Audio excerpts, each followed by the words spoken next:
And can you explain why are there UN peacekeepers deployed on the ground? Explain for people. We had the ouster of the democratically elected president Jean-Bertrand Aristide in 2004. Where does it stand politically right now in Haiti? Well, the UN occupation is extremely unpopular. This was sent in after Aristide was removed by a plot, essentially, by the U.S., France, and Canada on February 29, 2004.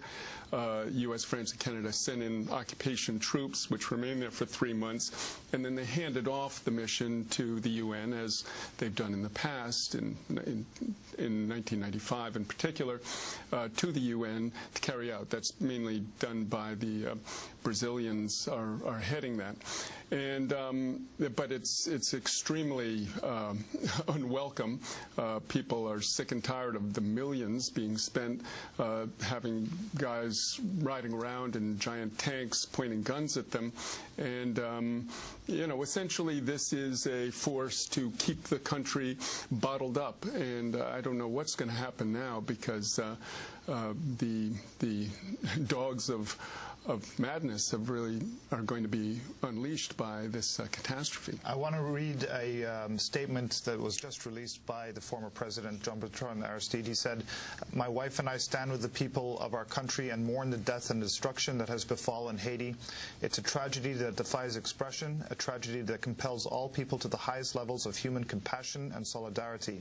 From Africa, the ancestral home of Haiti, we send our profoundest condolences and love to the thousands of children, mothers, fathers, brothers and sisters worst affected." Where in Africa right now is he speaking from? He's in South Africa, in Johannesburg, and this is one of the things. Aristide is being kept in exile, even now under the Obama administration, being kept out of the hemisphere. Apparently he's gotten tremendous pressure since he went on the radio on November 25th and spoke out against the exclusionary elections that the Haitian government is trying to carry out, where the Lavalasse family party, the country's largest, the party he founded, has been excluded from those elections, along with 14 other parties. Now he's stuck in South Africa. He has no passport, which has long since expired. He has no laissez-passer, which he asked for explicitly in that radio address.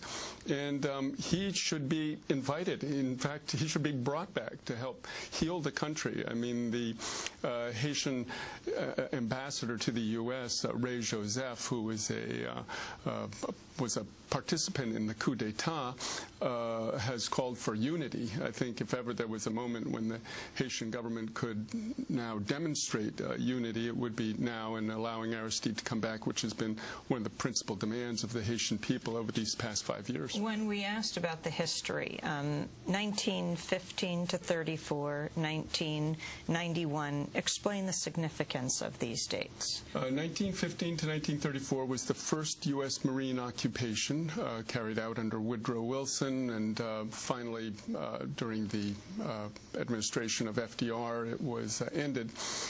In 91, Jean-Bertrand Aristide was inaugurated, and as the first elected president. Yes, the first democratically elected president. 8 months later, he was overthrown by a U.S. CIA-backed coup. He remained 3 years in exile. They thought the coup could be somehow consolidated. It wasn't. The resistance to it continued during that period. Finally, Clinton was forced to bring in 20,000 U.S. troops, not to stop the coup, really, but to stop a revolution, which was in the making because of that coup. Which would lead to immigrants coming into the United States. Possibly, yeah. I mean, the immigrants were being forced out by the coup. If there were a revolution in Haiti, maybe the flow would reverse, but the fact is the Clinton administration brought Aristide back as a sort of hostage on the shoulders of 20,000 U.S. troops, and they remained until about 1999. He was reelected in 2000. They met again. Immediately started a coup when he was inaugurated in February 7, 2001, involving Contras based in the Dominican Republic, and diplomatic and economic embargoes, and the whole works. They forced him out at gunpoint. Essentially, a team of U.S. Navy SEALs came in and kidnapped him from his home in Tabar on February 29, 2004, and he's been in exile ever since. And also, Kim Ives, the issue of food, we saw last year a food crisis around the world in early 2009. Haiti was one of the worst hit by that food crisis. There are reports of people eating mud because of starvation. Explain the issue of food and also how the United States affected the food supply in Haiti.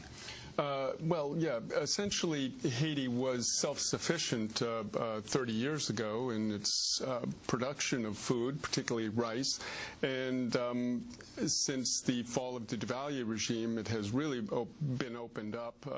The neoliberal regime, one of its principal demands is the lowering of tariff barriers so that rice grown in Arkansas and Texas and Louisiana can be dumped on the country, which has effectively destroyed the rice farmers of the Artibonite Valley, leaving Haiti now required to import almost 80% of its food.